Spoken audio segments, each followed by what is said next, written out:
কথায় বলে সব তীর্থ বারবার গঙ্গাসাগরে একবার। প্রতি বছরের ন্যায় বছরেও গঙ্গাসাগর মেলা উপলক্ষে ইতিমধ্যেই ভিড় জমিয়েছেন পুণ্যার্থীরা। গঙ্গাসাগর মেলাকে সফল করতে সমস্ত রকম প্রস্তুতি সেরে ফেলেছে রাজ্য সরকার।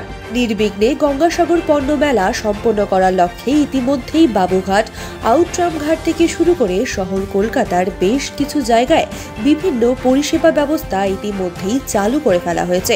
নিরাপত্তার বিষয়টি মাথায় রেখে ইতিমধ্যেই কলকাতা পুলিশের পক্ষ থেকে অ্যাসিস্ট্যান্ট বুথ ও টহলদারি জারি রয়েছে।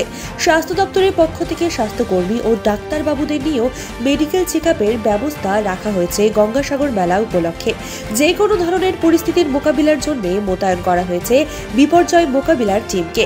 অগ্নি নির্বাপন ব্যবস্থার কথা মাথায় রেখে অস্থায়ী ফায়ার স্টেশনও করা হয়েছে। দূর দূরান্ত থেকে আগত পুণ্যার্থীদের গঙ্গাসাগরে পৌঁছে দেওয়ার লক্ষ্যে রাজ্য সরকারের পরিবহন বিভাগের পক্ষ থেকে একাধিক পরিবহন কর্মীরা কাজ করে চলেছে। সব মিলিয়ে গঙ্গাসাগর মেলা নির্বিঘ্নে সম্পন্ন করার লক্ষ্যে প্রস্তুত কলকাতা, প্রস্তুত রাজ্য সরকার।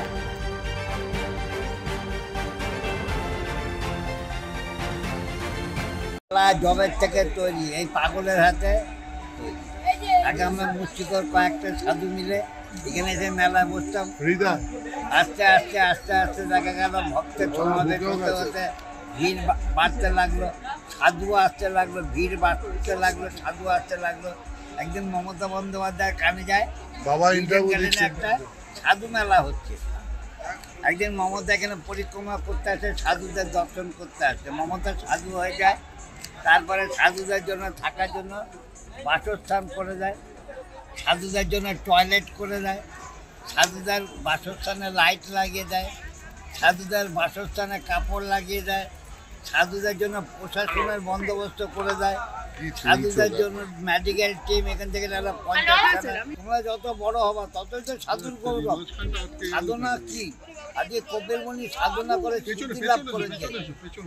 কপিলমুনি মন্দির 12 মাসে 11 মাস জলের তলে থাকতো, আর 1 মাস এই মকর সংক্রান্তি আসলে মন্দিরটা জেগে উঠতো। কিসের জোরে? কপিলমুনি সাধনার জোরে।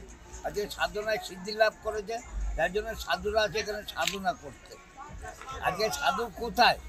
এখানে একটাও সাধু নেই। সাধু দাড়ি টেনে ছিটছে, সাধু জড়ি টেনে ছিটছে, সাধুর মালা টেনে ছিটছে। কি সাধুর পরিচয়? আজকে সাধুকে জানো? সাধু একজনই, সেটা যে সূর্যদেব। এই সাধুদের বাবা হচ্ছে কে? দেবাদেব মহাদেব। আর সাধুদের মা হচ্ছে কে? পার্বতী। আর এর মা হচ্ছে কে? ছায়া। আর এর পিতা হচ্ছে